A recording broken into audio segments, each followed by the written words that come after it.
We are in a weekly discussion, today being a Tuesday, in English medium. We have already assigned topic for the day, but before going to that traditional one, assigned one, I would like to invite, if anyone is having circumstantial issues or interview reports or any kind of suggestions or criticism, we'll give a chance first before starting the formal discussion. Avasarai Swamin Wahanse, I'm Kumara here. Yes, I can hear, please. Yeah. Swamin Wahanse, there are two reports from one person. One is for the sitting, the other one is walking. May I present it? Yes, please. Lisaki Hettiarachige, 7 years old. When I was meditating, I heard loud noises and I was feeling relaxed. I was concentrating on the breath in and out. I was meditating on the bench and my leg was hurting. I could concentrate on the breath in and out. I could feel cold air coming in my nose and warm air coming out. When I had to open my eyes, my eyelid felt dry because my carpet soft. So my feet was soft too. When I was walking, my ankle was hurting a tiny bit. I also heard noises like birds chirping. Thoughts came to my mind, but I said to myself, no, I need to focus on my walking. That's the end of report, Bhante. Both the reports, eh? Yes, Bhante. Yeah. So both of the places mention sitting and walking, the hurting point. In sitting, the leg, and walking, the foot. And still your mindset is there, just still you have to be with the primary object. That is what you call the correct view. That means we are seeing through the disturbing object, see through the hurting thing, but still you prove occasionally you can go to the primary object. I am not asking, so no one will ask you to completely be with the primary object, but simple task is you are aware of primary object without no distraction, no irritation, but now you are with single irritation, single distraction, but still you are being asked, still see whether primary object disappeared or primary object is absence. No, it is there. Or you can see through the picture and you can see the canvas. Whatever the picture you draw, canvas is there. Canvas is the one holding this thing. So likewise you have to understand, don't lose the canvas due to the picture. That is the skillfulness of the artist. You are utter fool. If the artist can mislead you, but you are say you are a good artist, okay, it's oil paint or it's the color paint, watercolor, no harm. But I can see the canvas. But canvas is boring. Canvas is monotonous. Even before the painting, canvas was there, but you are not looking at. Only the picture invite you to hang it on your wall, and occasionally you see, each time you see, you at the beginning of course, you see the picture, you never see the canvas. So Buddha is to show you, whatever the painting, whatever the skill, it is thin layer of paint, but behind the canvas is there. So don't lose the sight of canvas due to the attractiveness of the painting. So therefore whole world is a painting. You are also doing all the time painting. So you are blocking others to see the reality, the canvas.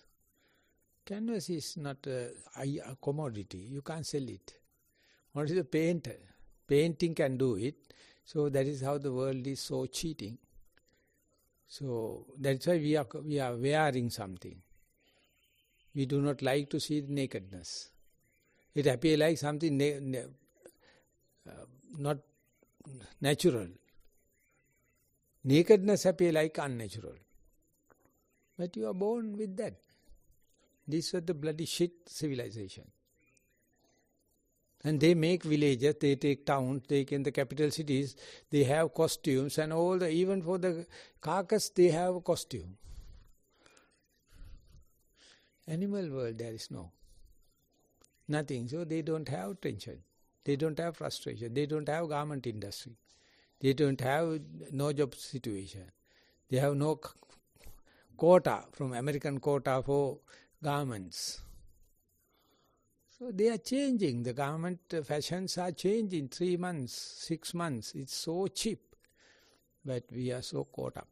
So therefore, just see the distractions, just see the irritation. And irritation is there. Even the Buddha never deny. And he says, even the irritation is there. You are living, you are awake, and you are mindful. Or you are not unconscious. So you have to sharply mention. Leg is hurting, it's an indication of that I am living. It's an indication of that I am not sleeping. It's an indication that I am not unconscious. While walking, I can feel the carpet, it is rough. That's an indication I am living. It's an indication I am not sleeping. I am awake, I am not unconscious. So therefore you have to attribute these 3 characteristics into each and every irritation, then you are enlightened. If you know how to attribute to this kind of positive, they are not positive, they are reality, then you know how to find a reason to be glad under any circumstances. Because irritations are there everywhere. People are making stories, people are making fabrications, some people go psychiatric, upset. And they are going and talking to another psychiatric patient. Doctors are the worst patients. When you go to the doctor, it's another joke. Hardly anyone says that you are ignorant, that you are ego, that you are wrong view. Because they don't have that guts, they don't have the faith. But the Buddha and the Buddha disciples is always reflecting you to say, this irritation indicates you are here now, I am. You are not dead, you are not sleepy, you are not unconscious. But this little girl, I doubt whether she can understand. Kumar, you think she can understand? It looks like she can understand, like Bhante. Is she online? No, I don't think Bhante.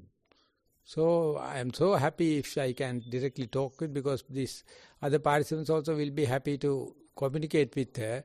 But what I presented was maybe she is 7 years, I am 70 years, the gap. But if I write 07, then I am also 7.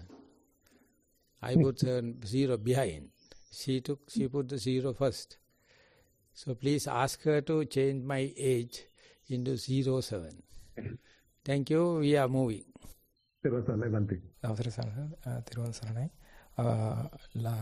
Before the last week, I tried to give the comment, but I didn't have enough time, so it was finished before I give my comment. As I remember, I think we were talking about something dealing. I didn't have any note. What I was trying to say at that day, I heard a story. I read a story about there was one king that once that he wanted to search and look how people live. Are they having a good life? How is the price of the goods and groceries? And so he didn't even tell to anyone that he's going out to look for the situation of his territory. So he was he dressed like a beggar, and he didn't tell anyone. And then he was going out. So he was going between these markets and all. And suddenly he got hit by a cart, and he was bleeding, and he was out of his consciousness. And then he was miming that he was asking help from the people, and nobody wanted to help him. And there was one guy who had a big heart, and he came to him, and then he gave some water, and then he brought him this man to his house, and he gave all the medicines, and and so he was fine after some few weeks. So then he returned back to the castle, And then he's a king actually. So and then he came back to this man, and then he helped him, and he gave some the prizes, and he praised him and with gold and all. So after all this happened, so the people from that area, when they see some beggar or a sick man, so everyone wanted to help. So which means that what I see in this Asian, I don't know whether I'm right or wrong. So people are trying to help or to give because of they have this something in their mind. As an example, when I was a kid, my mother used to think that my father has some bad luck with this Senusuru, Spartan in English, I think. This sun, the eclipse, Earth and the other sun and Mars, the Earth, and then the Senusuru, which means that Saturn. Yeah. So my mother used to what she used to do. She every day she wakes up in the morning and she makes milk rice and with ghee oil, and she put in. So I'm the one who bring it and keep it on the roof. So she didn't even have any idea about that this crows, crow. I think the name is crow. Yeah. So crows are eating them. Kak. So she doesn't have any idea about these crows, that they're suffering or they're hungry or something like that. But the only idea she had is to get away from this apale. Bad omen. So this is what I was trying to say. This is a comment, so I tried to give it last time when we gathered here. So that's that's all what I have. Thank you. I know you might be laughing at this one as well, but what I heard about, what I thought about by reading and other things, apala means like the time that we are given the bad karma which we have done in the past. Those are the things that comes. Those are the apala, means akusala pala. The time that the bad karma is getting onto you. So we give those things to the crows, but what we are doing really is giving what we have to somebody. So by doing that good thing, we encourage habba papa sakaranam and kusala super sampada. That's what I thought. Like then it gives you, then it dissolve the bad karma that we had and accumulate good karma. So it replaced the bad results by giving them giving something to somebody that accumulates some good karma. So it gives you some good karma replacing the bad karma. That's what I thought about the apala. So thank you very much, Bhante. All right. Yeah, because I have another little question. I just from the meditation I started to have a little headache every time I come back to the breath and when I focus on the breath, and just wanted to ask you about that. So that is how Goenka became a world master. He had a headache. He went to all the doctors, incurable, presently Bhikkhu Bodhi. But Uba King, he has to be mindful. And few days time he found, as far as he is mindful, no headache. So first retreat, so 27 people. Uba King gave marks for 24. He belongs to the 3 people unsuccessful. He was not successful in Goenka system or Uba King system. I am talking about the Goenka Ji. Because of the headache. But he continued to do it. Ultimately got ridden of the headache, and he was the master. And then Bhikkhu Bodhi, continuous headache. He went to his place in Goenka system, and Goenka it was at that time he was living. But Bhikkhu Bodhi tried his best with the help of Venerable Analio, 1.5 hours full lotus, this thing. But no, it was not there. So therefore, it says it's an indication. headache is indication you are not dead. Are you sure? Headache is an indication you are not sleepy. And the third thing is, headache indicates you are not unconscious. You can't be unconscious about headache because it is so throbbing. And it is giving to up, you can't sleep. And you are not dead. You know, the logs and the rocks, they don't have headaches. So you have to understand within that capacity, I am not dead, I am not asleep, I am not unconscious. Still you are breathing. And the day you see the breathing through the headache or any other pain, or this thing, I am not asking throughout to see, and see only one glimpse. That indicates you are a human, superhuman. Not a person mindful without headache. You are a person with headache and still be mindful. And you know where to look into. You are seeing through the headache. You are not looking at the picture.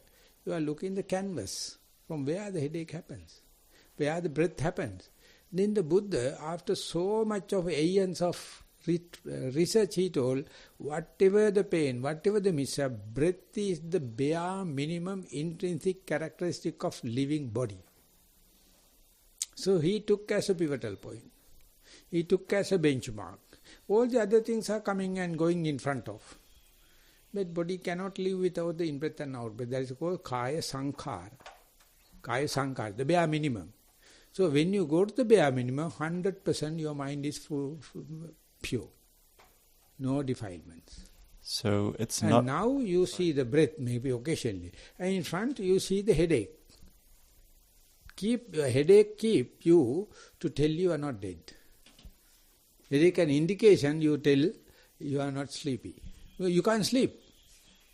You can't be unconscious about the breath. You can be unconscious about the breath. You can be still sleepy about the breath. Still you can live without breath for a short period. But the pain is something inflicting. You have to make use it that it's very dramatic, it's very eventful, it's threatening, it's make you alert more than the breath. So some people, those who can't see breath, they say, what nice if I can have a pain. So Pandita Sayadaw says sometimes they put rubbles or stones on the sitting place and sit upon it. Otherwise they fall sleepy. Because no object, no pain, no nothing. So then the pain is the cursor. So it's not a sign that I focus too hard on the breath. There may be. But this is a bypass.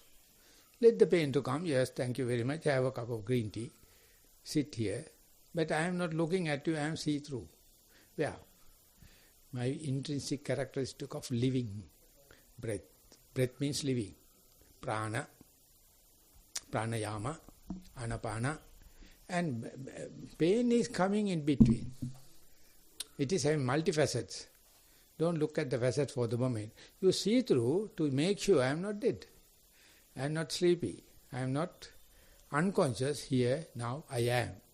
So that is your human right. That is the humanness. And if you are losing humanness, you are talking about the pain. You are then a beast.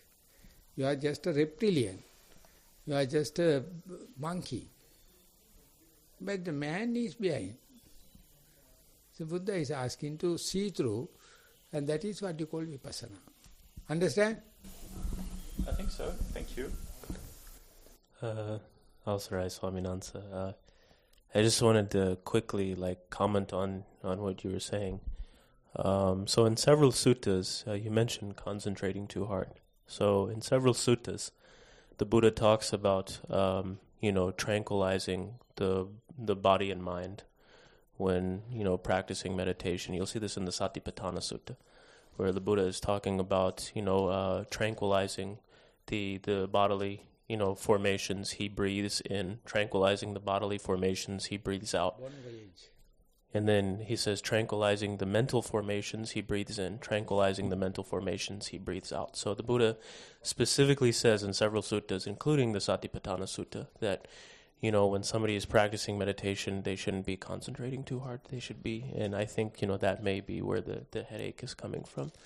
The Buddha, specifically recommends in the suttas that, in several suttas that, when somebody is practicing meditation, like we're specifically, let's say, we're talking about anapanasati here, they're practicing mindfulness of breathing. They want to, relax and tranquilize the body and mind when they're breathing in and out. The mind is, the nature of the mind is to be disturbed and, just be rambling and racing and thinking, about this, about that. And so when we sit down to meditate and, let's say we're practicing anapanasati, mindfulness of breathing, as we can see in several suttas, what we should be doing is tranquilizing our body and mind, getting out of that, habit of, having the mind consistently wander here and there, thinking about this and that. And that's my comment is, in several suttas, the Buddha says that, when we're sitting down to meditate, we should be tranquilizing the body and mind. And a lot of times when somebody has a headache, it's because they're concentrating too hard. So that's my comment. He's talking with his direct experience. Swaminathan. Officer, I just appreciate so much this opportunity to hear your teachings and great insights, and also to hear our Thero, experienced Thero here, his insights. Hopefully we can get to them. I'm one of those people that found it difficult to focus on breath, but fortunately I did have pain a great deal throughout my meditation practice, and it always, just as Swaminatha says, it brings us right to the present moment, and we tend to want to avoid our pain, but go towards pleasurable things and avoid painful things. But whatever comes up, if it's really taking your attention, I think it's something good to be aware of. And then once you're no longer averse to it or avoiding it, then you'll come back to the breath. And also appreciate your comment about something I noticed when I came to Asia for the first time is how people were so honored to help a guest. Here's obviously a guest, this white man, and so many people coming to help me on the streets and things. And it is much different in the West, and for the most part. And so it's been a great gift to get that teaching. I appreciate hearing the teaching again, and just some background about that, about the king, finding out, and how that became a tradition maybe in Asia due to his experience. So thank you very much for that.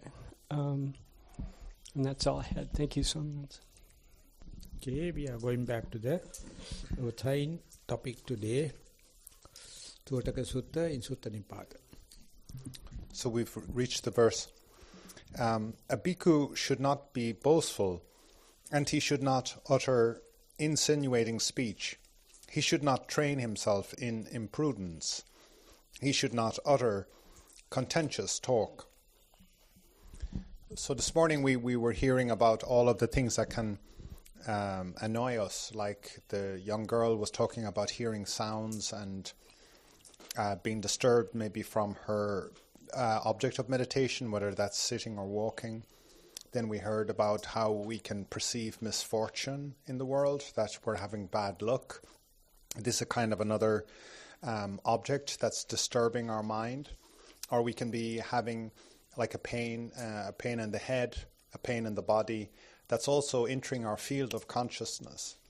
As Maha Thero mentioned, there's the canvas and then there's the oil painting. And do we see the canvas? Do we see the field of consciousness of our mind? So again, speech is perhaps one of the most annoying things or most intrusive things into our field of consciousness.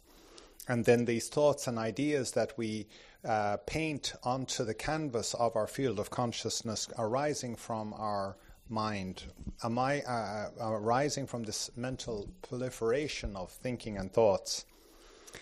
And out of all of the kinds of speech, there's the skillful and unskillful speech. So the Buddha is, in the next three sutta verses, he's going to address the importance of speech and that he's advising us to regulate it. So the kinds of speech that can be very painful and annoying, even more painful than a headache, is boastful speech. So the Buddha tells that bhikkhus should not be boastful.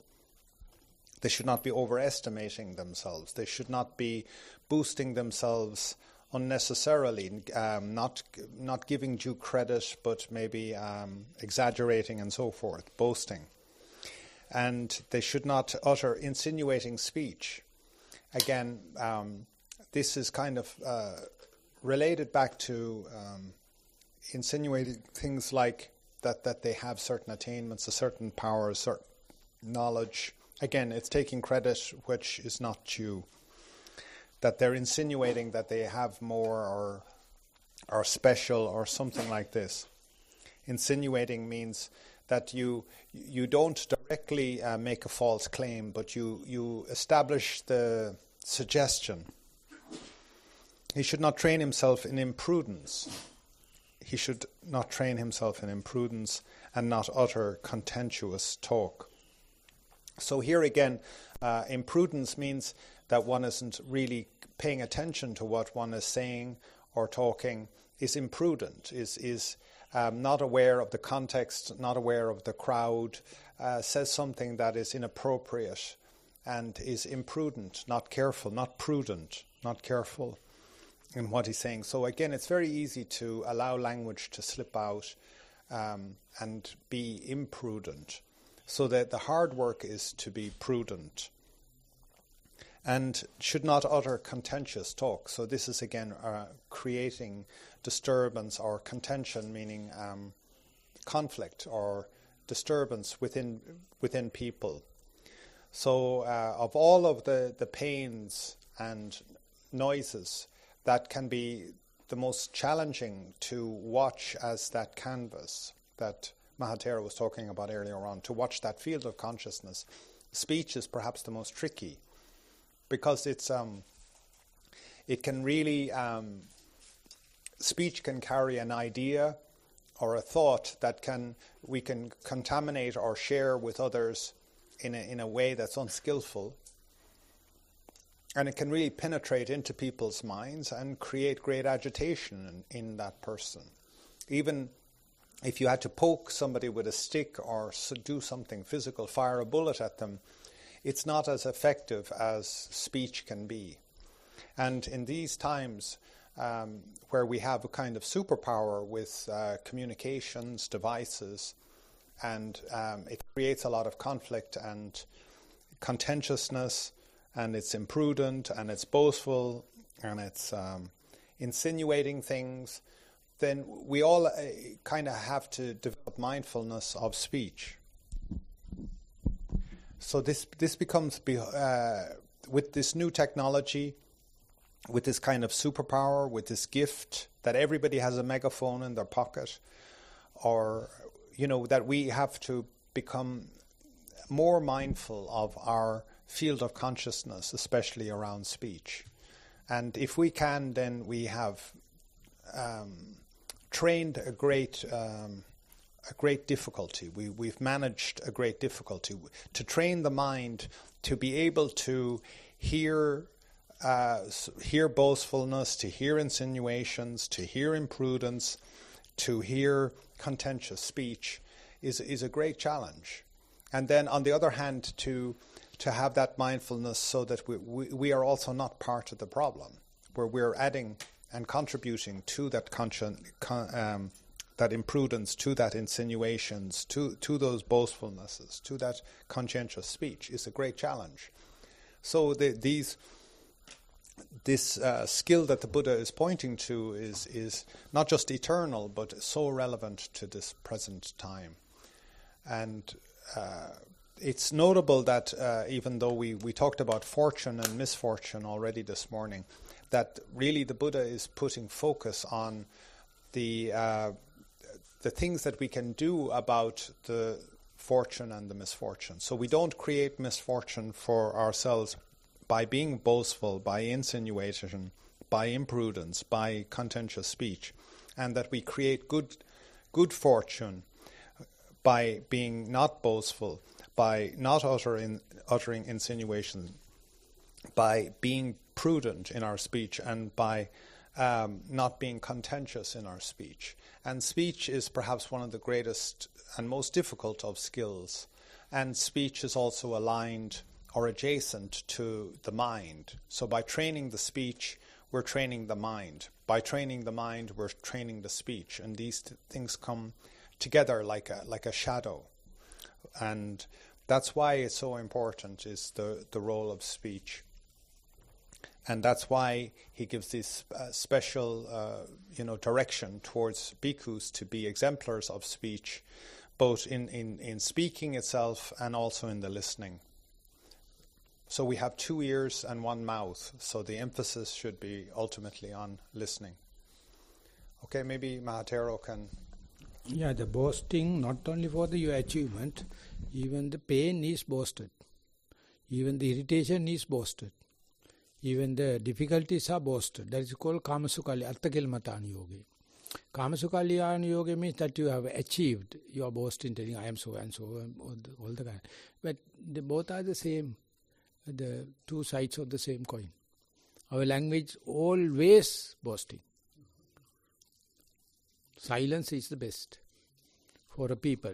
But for the Aryans, they know how to use the language. But today people are going to depend upon artificial intelligence. Information technology, utterly wasted, utterly ruining. But that does not indicate that mindfulness, we can't use artificial intelligence. We can use information technology. But it is, whether with artificial intelligence available or not, it is not a hindrance to the mindfulness. Because they know how to make use it. But otherwise, as Einstein mentioned, given a very sharp axe to a monkey, it is hitting. It is hitting. And Sri Lanka, we have this thing, and king has a very, very friendly monkey. So when he was sleeping, he gave the sword to the monkey to keep. So fly came and rest on the king's body. Monkey hit. You can imagine that in present day, all the technology handling people are monkeys with the sword. Exaggeration. Which has so much of love to the king, so much of hate to the fly. And the sword is so sharp. Yes, know that prefrontal lobe is working with the amygdala. Hit it. King appointed the monkey. So we are the same. We have given the sword to the monkey, and that monkey is the exaggeration. All the time, people do not know how to talk. That is choiceless awareness, evenly suspended attention is boring. So we have to exaggerate it. I mean, that is the way we know how to present it, how to write a thesis, how to write the technical terms, and all the kinds of utter camouflage. So you see this book. You have to mark very special feature in these books. Nowhere it is mentioned right reserved. It's the best book on the earth. 50 odd number of books. Any book you find a page right reserved. You can't copy. But this series, and instead, all the books carries one particular sutta. All the Tipitaka book, Tathagata pavejito bhikkhave dhamma vinayo vivato virochati no patichanno. O monks, the teaching, according to the teaching or teaching of the Buddha, when you keep it open, when it's transparent, it's brighter. Not when it's covered, not when it's hidden. So all the time we are hiding. We say it is private and confidential. So that means a psychiatric case. And the listening psychiatrist also the same. So we have now 3-4 mindful psychiatrists. They become very popular. They are using National Youth Council. They say this is the most lacking thing in our National Youth Council because we are vocational training, dropouts, everyone accepted, and we have all the range, but no spirit. Then I told, we really understand. I appreciate your understanding the question. It's a very young guy, director. He says, Bhante, we can work to... I told, we don't have this mechanism. We don't have this authority. I'm a human, the ethical rights. You have a huge building. We can accommodate 1,500 as an audience. Then I told, we can call a meeting and we can have a discussion. We have spirituality. We can give it, but we need this kind of terminals to the channels. So they understand it, because now we are in such a age. We understand what is lacking. Lacking is simplicity, centric, not eccentric. Everyone is eccentric. Everyone do not know they are living. Everyone do not know they are awake. Everyone do not know they are mindful. Do you think mindfulness is something we have to go and consult John Kabat-Zinn and get $550, 8 weeks module? Nonsense. You are born with mindfulness. You are born with wakefulness. You are born with life. So Buddha has to come and say, hey darling, you are living. Hey darling, you are awake. You are mindful. Are you sure? Sure? We will give enough examples. No, my wife is such, my father is such, I am so and so, I am vast restless. That cannot be. And Buddha says, no, you are a human, darling. You are living, you are awake, you are mindful. We give all the characteristics to say, no, I am not mindful. Come with me, I am daily facing so much of interviews, everyone disapproving, I was not mindful. Because of pain or because of irritation. I mean, they are more mindful than the other people because talking about the very tiny pain, they are under the nose. It is not an exaggeration, it is not a hallucination, it is not a daydreaming. And this is more indicating than the breath. Because pain occasionally comes and goes. Breath, like a canvas. So whenever they happen, whenever any dramatic thing happens, just see this pivotal point, the benchmark, the canvas, the underpinning thing, and that is a birthright. You have nothing to give mindfulness to the people, nothing to give the breath to the people, nothing to give the life to the people.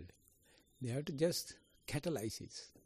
So therefore boasting is not always your achievement. People are boasting their pain, their difficulties. I feel so sorry. And this girl, in the second time she mentioned, she says that irritation is not a inflicting thing. Kumara? So can you read the walking path, that little girl's reporting? She says this kind of irritation, or she is using another term, and it is not inflicting. That's not the she is telling. So would you mind to read the second part of your report about walking? Yes, Bhante, just hold on. Shall I read the whole report? No, Bhante? Second part, walking path. Yeah, walking only, yeah. My walking meditation. While I was walking, I felt my feet was soft because my carpet soft. So my feet was soft too. When I was walking, my ankle was hurting a tiny bit. I also heard noises like birds chirping. Thoughts came to my mind, but I said to my mind, no, I need to focus on my walking. That's it, Bhante. Yeah, that distractions are there. Mind says, no, I just wanted to be with the canvas. So that is what you call samadhi. That's what you call prepared mind. That's what you call the mindset. That's what we are going to teach in Sri Lanka in the education reform. Be prepared. That's all Madam Montessori gave it to the young children, they are utterly prepared people. So give them a chance to play according to their tools. Don't select the subject. They go and take the tools and they are playing. And then you can see no conflict. Because no two people fighting for the same instrument. All the instruments are there. So if your mindset is there, you are aiming at Nibbana, Nibbana is under your very nose. And if you are aiming at inflicting or boasting your little suffering, you can ride. But still, I appreciate you have to ride the suffering, you have to ride the irritation. Because then only you can communicate with other people. No, I had no any problem, I was doing walking, finished. No, not dramatic. She says, I have ankle pain, I have the soft carpet, I have the soft leg. But not inflicting because my mind is seeing through. That seeing throughness is not meditation. Seeing through is not listening. It's not the theoretical knowledge. That is the inferential knowledge. That's the deductive knowledge. And Upandita Sayadaw says utterly, if she is not having that deductive knowledge, the teacher must be blamed. Teacher is not giving the theoretical understanding. Give the theoretical understanding how to put it in the proper set. And teacher always there to tell, and the other person, the person writing, must give the clear-cut picture to the teacher. Then teacher will say, this is the inferential knowledge. It's the deductive knowledge. It's not the theory. It's not practice. Deductive knowledge, people consider as the Chintame jnana, underestimate sometimes. Yes, you have to underestimate without practicing.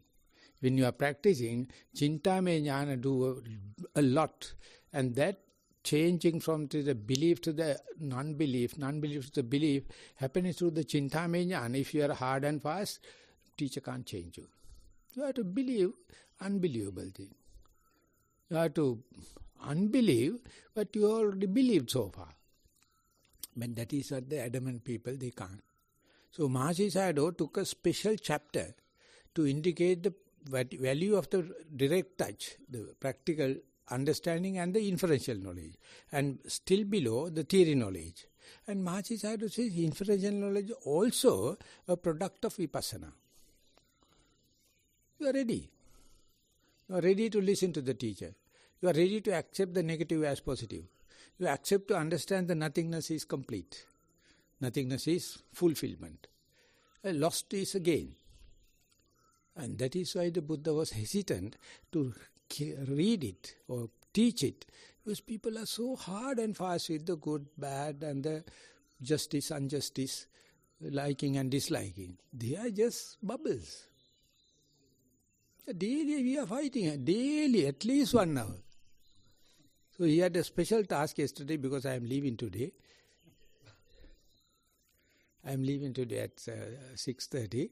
So he came and he squeezed my neck. Give 1 hour. Complete. I was listening because guy is changing.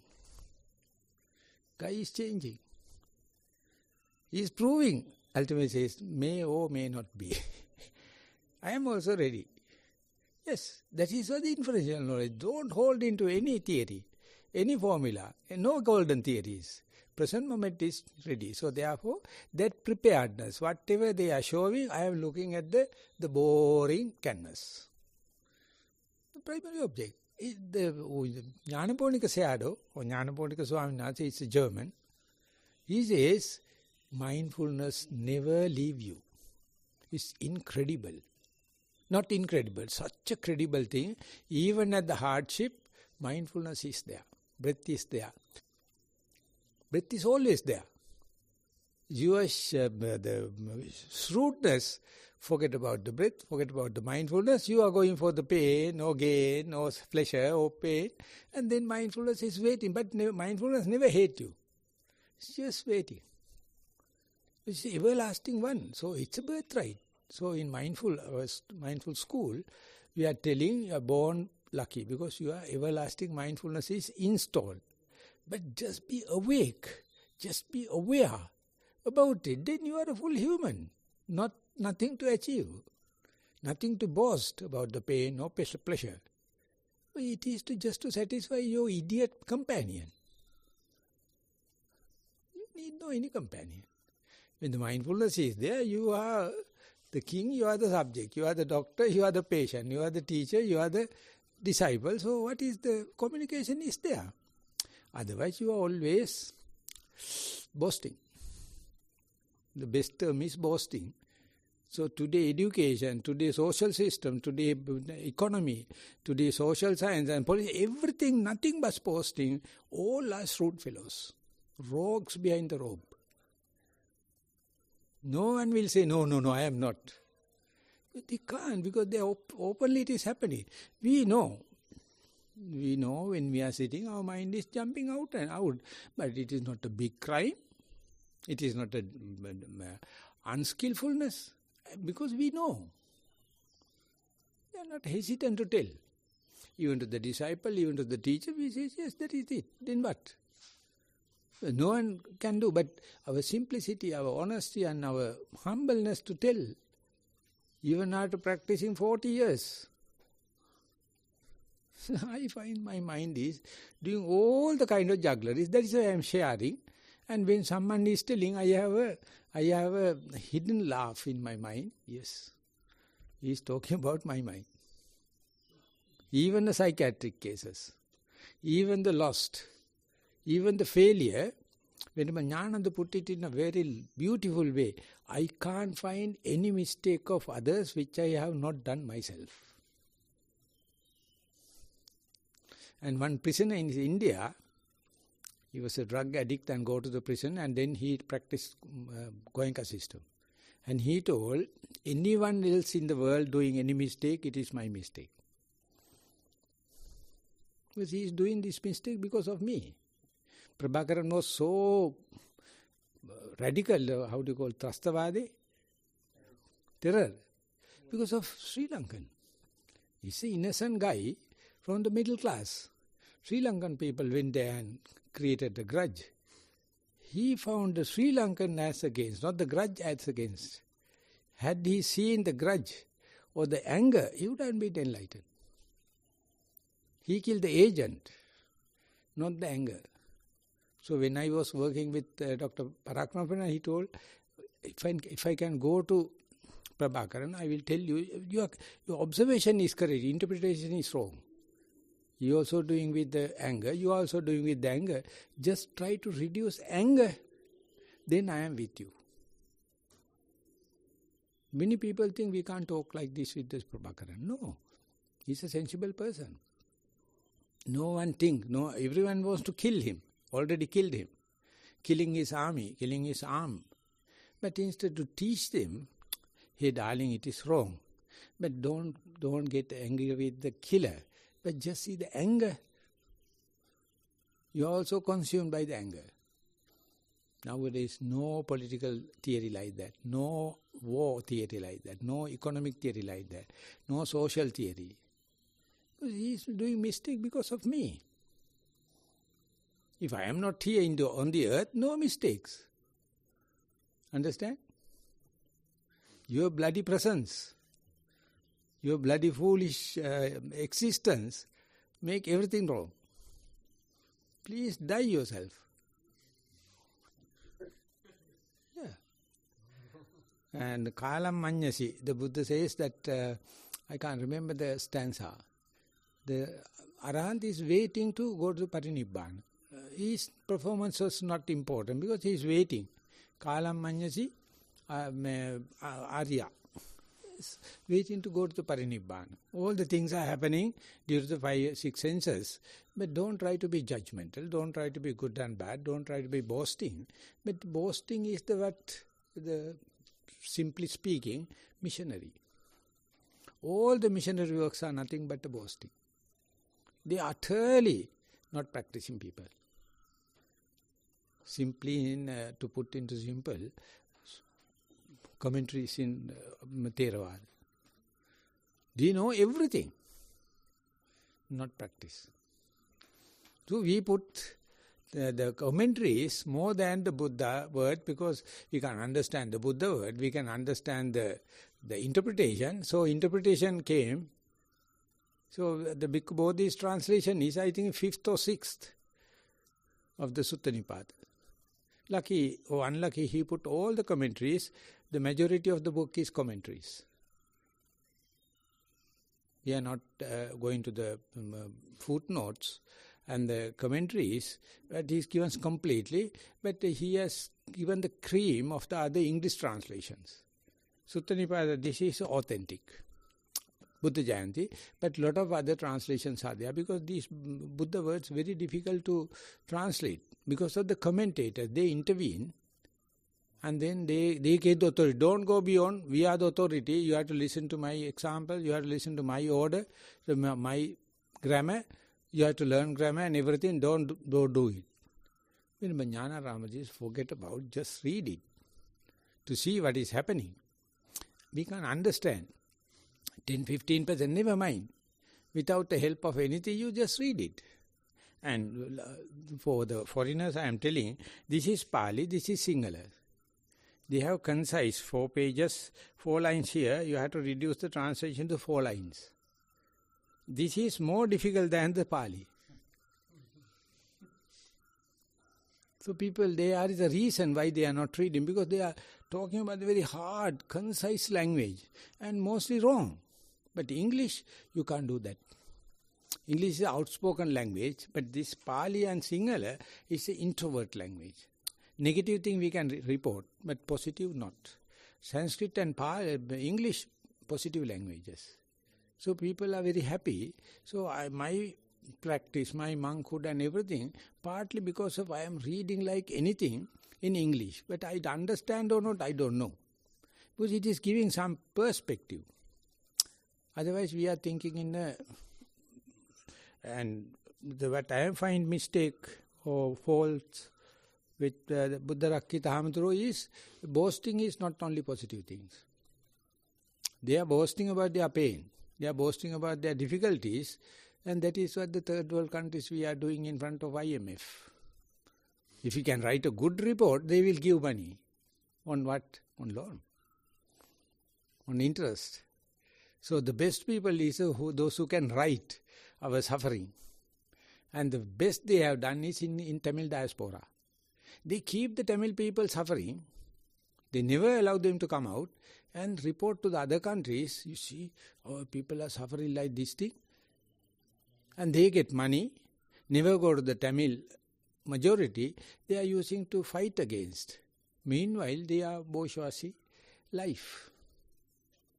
And so African people, Asiatic people. And now village monks, they are going abroad. They are taking photos of their village and showing. And bringing money. Not accountable. They are born in the village, they have big projects and kind of thing going on. And just like at tsunami, people are helping. I mean, they are doing in a genuine work. But who is going to monitor it? Ultimately disrobe. So this is how the exaggeration is never leading to simplicity, always leading to eccentric situation. You will gather a lot of people, but all are mad. But when you go to the simple speaking, boring, monotonous, no one is happy. That's why the Sutta Nipata is not a popular issue, popular subject to people to discuss. They are talking about the Digha Nikaya, Majjhima Nikaya, others. This is in Khuddaka Nikaya, sundry items. Buddha's teaching, the last one, everything after selecting, they are sundry items, short chips. In Sri Lanka, we have, in our Sri Lankan curries, they put Maldive fish. Ummalagada. Have you never heard?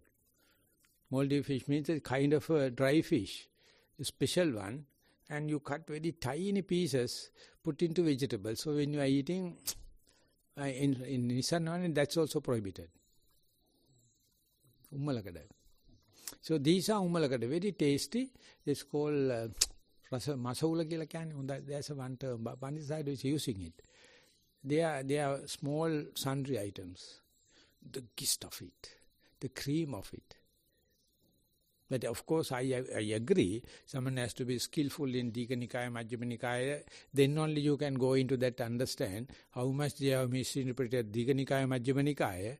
Same way, this is also misinterpreted. But if you are practicing, and if you have inferential knowledge, if you know the foreigners and ourselves, and the suffering people and rich people, and the interpreters and all the kind, if you have a common discussion, then you have to understand, you have to pick the present, the centric thing, not the eccentric thing. You are usually picking boasting thing, eccentric thing. You have to be simple, you have to be humble, you have to be here and now. So with that accusation, I stop, sir. Thank you, Swaminatha. Doing reports and getting this sort of feedback is, you report this headache, and it's kind of like when you say headache, that's something that we want to. It's a concept. What is really a headache, and how can we report that without even saying headache?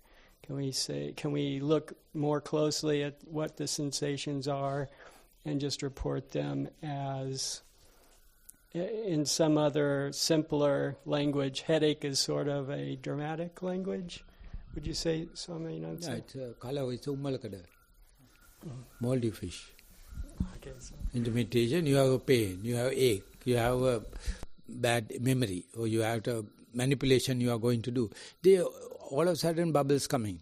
You have to understand it's disturbing the water surface. Bubbles, but make the situation dramatic, eventful. So not the news, it's entertainment. That is his way of presenting. People don't like news. They want to have entertainment. So pain is an entertainment. Memory is an entertainment. Your manipulation and your volitional activities are entertainment. And making me and not me, difference is an entertainment. That is how the ego is boosting. That is utterly encouraging education.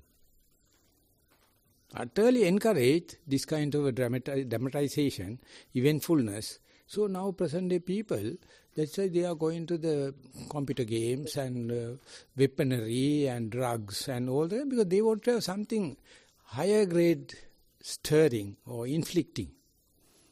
That is not in one nation. Everywhere along the generation, people are going for quick things, dramatic things. I am an old man, still the same. Still the same. We are finding shortcuts, quick results, a dramatic one. I am very smarter than others and all. So that is the Mara. That's the Satan, Satanic, Henahuru. And that is what Ahuramadas, there's a Zoroastrianism, there's a one sect, there's a one cult, there's a one group, Zoroastrianism, that they believe Ahuramadas, Asura. They call Asuramadas, they are believing the evil god. If the evil god is shaped, you are better off. And that's how the present day government also. They are always happy with the thugs, prostitutes, and looting people, and then they are safe. So all the government, that means he says deep state, governments are hiring this kind of people. So how can the justice can happen? How the moral fear and moral shame can happen? But they are spreading in open and in. Earlier or not open, in. Now open. Due to the media, it's very simple. That is why the conspiracy theories, they make theories out of that. Because government always running with the mechanism. It's a deep state. They run by thugs. So we run the meditation center, still the same theory. So again, coming back to the practice and relationship to pain, since you've mentioned pain, and you can see all of these elements of boastfulness or insinuating speech or imprudence or conscientious talk in relation to the object of pain itself. And if we're trying to describe it to others, whereas I think a skillful meditator is deeply experiencing the pain. It isn't just simply that this is a headache, They're aware of the onset of the headache. They're aware of all the different kinds of phenomena associated with the headache. Was it pulsing? Was it hard? Was it stiff? Where did it begin? Where did it end? Was it permanent or impermanent? And they're also aware that it's within a field of consciousness. In even the most quite severe pain, and like I've tried to help people at times who had migraine. Like these are people who have to spend maybe 1, 2, 3 days in a completely dark room. They have to take quite specific medication for their migraines. But I'm always trying to say to them, like, is that the only thing? Because when we're mindful of these pains, we can become extremely obsessed by the painful object itself. And you can say the boastfulness is that like, oh, this is the worst pain, this is the worst ever, and it's a complete nightmare, and I can't do anything else, and I'm a slave to this pain. And insinuating that I'm special, that this pain is special. Like we can fail to see that this pain is just pain, that this pain isn't the worst thing ever, that this pain is just part of a whole constellation of things that are happening in any single moment. And I've been trying to teach like dentists how to guide their patients while they're doing procedures on the patient. You see, when the dentist has his hand or his or her hand and tools and equipment inside their mouth, the patient is completely obsessed by the what's happening in their mouth. But if the procedure is going on for 45 minutes, 1 hour, the main problem is that their body is so stiff and so tense from not relaxing. They're giving all the attention to the mouth and none to the rest of the body. So I know from my own experience with dentists is I have to constantly scan my body. I have to deliberately put aside the pain and deliberately think about my feet, deliberately think about my knees, deliberately think about my buttocks, my back, my neck, all the other parts of my body, and deliberately and consciously relax each one. Relax, relax, relax, relax, relax. And put aside completely what the dentist is doing. I'm just using the dentist as a metaphor for your headache or whatever it is. The same with cancer patients. They get so obsessed about the cancer in that part of their body, and I'm saying to them, what about the other side? What about the front? What about the back? What about the top? What about the bottom? And, so pain is a big teacher. Bow down to pain. And with regards to having pain and a headache every time you sit down and breathe and meditate, and am I concentrating too much? Maybe you are, but you're also not giving attention to the rest of your field of consciousness. It's not the only thing that's happening. So pain is kind of like a braggart and a boastful. And of course, if the pain is a legitimate pain, I'm not saying, be self-inflicting or neglectful or something like that. No, if you have real, genuine pain, a lot of the time I'm teaching weekend retreats and people come on these retreats and they're sick as a dog. And I have to say to them, hey, listen, look, after this retreat, can you go to see a doctor? Can you go to see a physiotherapist?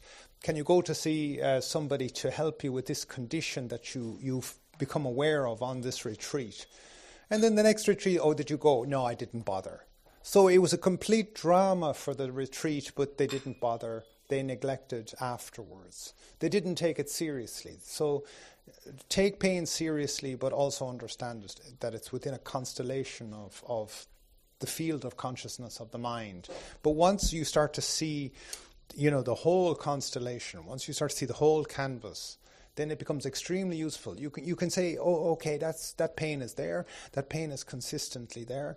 After I get up, after this sitting, I'm going to go and talk to a doctor, and I'm going to take this seriously because I know it's serious. I know this is a persistent kind of pain. Then there's other pain where it's like I haven't got a good relationship with this disturbance, and I made a drama out of it. I really elevated that pain. I give it an unskillful attention. I boosted it up. So these sentences here about not boasting, not insinuating, not imprudence, you can see right into the breath how those things are active. And in solving the breath, in solving this puzzle with the breath, you're actually solving that inner speech. And that inner speech is what's building the external speech, the boastfulness and all the rest. So, like with this bhikkhu, you also can go the other way around. When I hear the external speech, the boastful speech, when I hear people annoying me with what they're... I'm like, why is that annoying me? And I look into my own heart, and I kind of realize I'm amplifying their speech. I'm taking their insinuation as fact, and it's not fact. It's just another data point. I don't have to accept it or not, and then that's very liberating. Anyway, these are just some ideas of how this verse is also related to the immediate here, now, I am. May I put 2 ideas? Please. The one thing is, when the pain happens, if you are accepting the pain, that means you are ready to it, open to it, aware of it. Then the pain is a pleasure. If you are rejecting, as you mentioned, you will exaggerate it and you can't see any other thing, only the pain. But if you accept it, ask pain to just be with me, it can't. Just be with me. Can't. Then he says, no, not only that pain, I have this thing and that thing. And then pain will make excuses to run out. And there you can see pain can't make itself justified. Unless your foolishness support. Best thing is to say, yeah, darling, good. You are now more consistent. Be with pain. Forget about the breath. Just be with the pain. I am open. I am new. I am aware of it. Then pain becomes so shy. Run away. Run away, not only pain. Your plans, your attributions, your labeling, everything run as far as you appreciate it foolishly. You appreciate it with happiness now. That is what we define as mindfulness. Always happy. Because the pain came uninvited and asking him to be, you are the chief guest. Have a seat. Don't go, huh? Now you are the main actor in the game. No, I have other works. Because other things are available. So now it is time for Pindapata. Thank you for the revealing this kind of area. So be pain with you. Sadhu, sadhu, sadhu. Thank you, Swaminathan, for your great teaching. And thank you to Thero